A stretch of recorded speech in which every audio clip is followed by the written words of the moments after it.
Welcome back to another episode. So today's topic has to deal with keys. So I have a key right here. This key is a Honda key. It was designed to start my Honda Accord. It was designed to start my Honda Accord, but doesn't actually start my Honda Accord. Now, the key you actually see here is kind of the old-fashioned key that goes into the hole, you twist, and it unlocks. So that actually works, which is pretty good.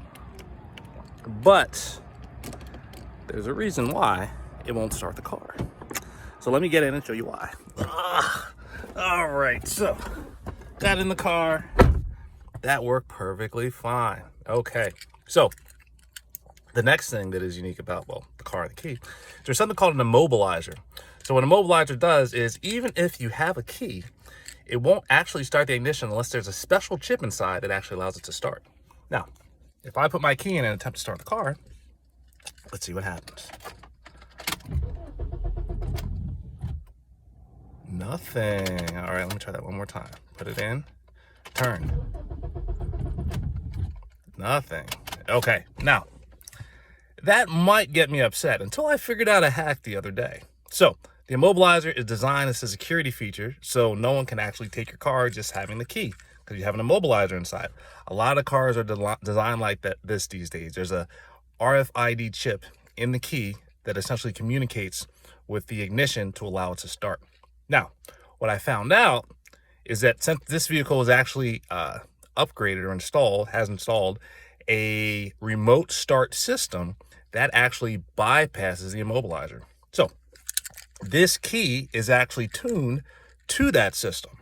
So if I actually do a remote start,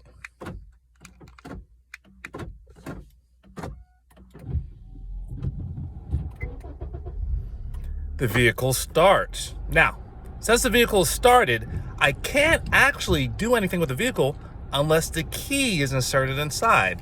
This same key, even though the RFID is not tuned with the car, let's see what happens now. So, since the car has already been started, I put the key in the ignition, I twist, and I'm actually good to go now.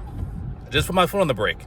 If anything had not been kosher, and that essentially with the key, putting that in the ignition and everything that it actually needs, it would not have done anything. It actually would have shut off. That's one of the security features.